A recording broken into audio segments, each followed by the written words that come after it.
Hey y'all, it's Nancy, the Handy Scandy, and thanks for joining me for another in my Fall Card Venture series for 2020. These are the cards we're going to be making today, and I'm in love with them. I usually am though, huh?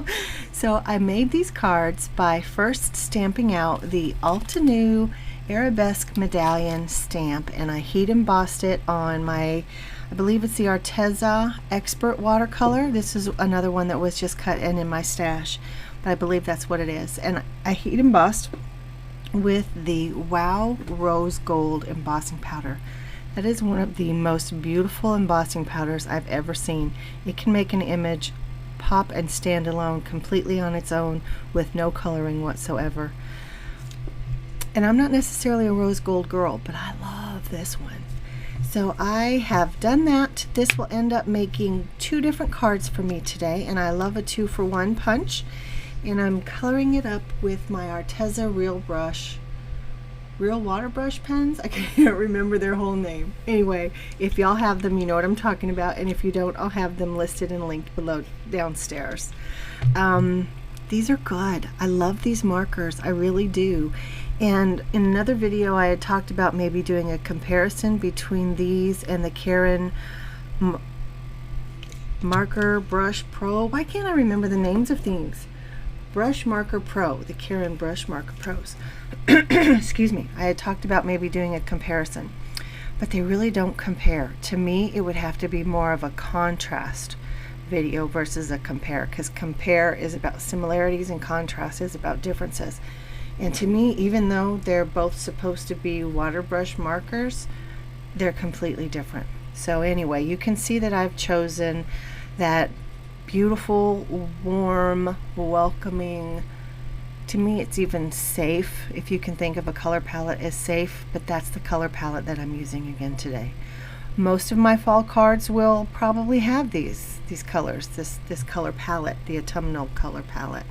Some will be a little non-traditional, some might be pastel, etc. But yeah, for this one I just had to use my favorite fall colors. So I am mostly, throughout this whole process, I'm mostly using the paintbrush to marker brush. I'm using the paintbrush to the Arteza pen method. I'll just call it that. I don't know. Because the reason I'm doing that is, when I use the real brush pen direct to the paper, it's really intense. It's a lot of color. But if I put the real brush pen to wet paper, it wicks all of the pigment right out of the tip of the brush, and you're gonna see there's no pigment coming out right now, because the water just wicked all of that. I don't know if it wicks the pigment out of the brush or if it wicks the water up into the brush, but in any case it's really hard to get the pigment out, because then gravity has to take over and that pigment has to kind of ooze wick itself back down into the tip of the brush. So here it comes. It's taken a little while. I have this sped up ×2. So it took a little while for the pigment to get back down in the tip of the brush. So I do use that direct to paper technique from time to time when I want that intensity. But for the most part, I believe that I use the paintbrush versus the real brush pen.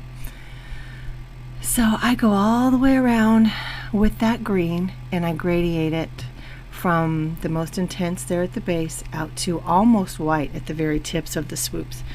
Excuse me for my voice today. And I have again just chosen those beautiful fall colors, and I've used some oranges in there, some deep rusts, some yellows, and I've just gone all the way around. And I'm not showing you the whole painting process because this was about an hour and a half long, and of course you don't want to watch me paint for an hour and a half. But I love this. I love this. Altenew's medallion is absolutely gorgeous. Now I have to say, this stamp set does come with stamps that you can fill in those spaces with. So like the section that I'm painting in there, there's a stamp that you can just add the color directly with the stamp right into that space. And then of course all the other spaces, even the cross in the middle, even the little fleur-de-lis in those little corner sections, I have a stamp, or this set has a stamp to fill in all those spaces. So you don't have to paint it in if you don't want to. You don't have to use markers or alcohol ink or pencils or any other type of medium other than just stamping. It can be really quick and easy. I chose to watercolor because I love watercolor, and I just wanted to, and that's part of the process. It also has the sentiments thank you and congratulations. So I'm really happy with how this is turning out. Now there are a few places where I've made mistakes. For instance, the watercolor has gone over I'll call it a dam, because when you heat emboss and then you watercolor, the heat embossing creates ridges, and they work like dams to hold the water and the pigment in place. And there are a few times where I was sloppy and I went outside of the lines, and I couldn't fix it. Like down in that bottom right corner, that is a mess, and I'm not able to fix it. So the water or the pigment has soaked into the paper to the point where I was not able to get it up. I tried. And then there's also a spot where I didn't quite stamp it properly, so it didn't get heat embossed all the way. But there are tricks, there are techniques, there are ways that you can cover those things up. So sometimes you've done a background or whatever and you don't like the whole thing. Trim it down. Just use a section of it.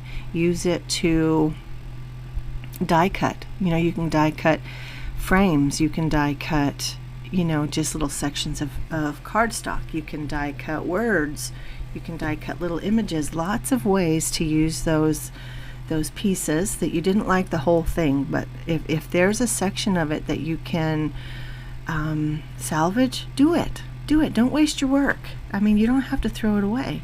And there's also creative masking. There's layering. There's lots of different ways that you can salvage your projects, and you're going to see in the end exactly how I salvage these, because this mandala I end up cutting in half and I make 2 cards out of it. I can't recall if I've told you that or not, but I think you saw in the beginning, I have 2 cards and they're each a half a mandala, and I am able to cover up my messes and my mistakes, and you don't even know they're there unless you're looking for them. And even in that case, it's hard. So there I have it all painted up, and I lost some footage again. I don't know what's happening. I think it's my phone. I'm having some tech issues. I just had an update on my Google Pixel, so hopefully that will remedy it, because sometimes they'll force an update.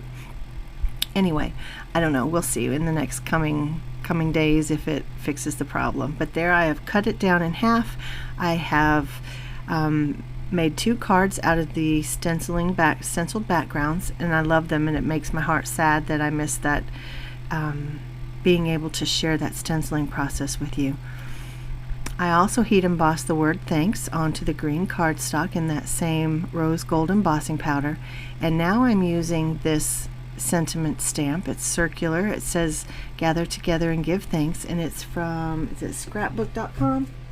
This is another one that I got from my sweet friend Mona when we did our crafty swap, and I end up taking this heat embossed sentiment and cutting off the word thanks, because I already have thanks heat embossed on both of these images.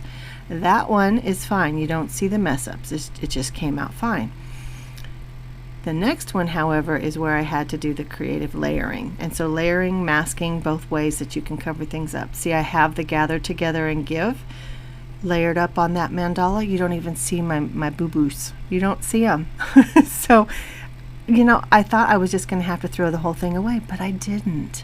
So there they both are together with that beautiful stenciling in the background and the beautiful heat embossing and the fun painting, and I just love them. Yeah, let me know downstairs what you think. Do you like these? Do you like that traditional color palette? Let me know. Leave me a comment. Like this video if you liked it. Consider subscribing. And guys, I'm Nancy, the Handy Scandy, and I'll see you again soon for another crafty venture. Thanks. Bye-bye.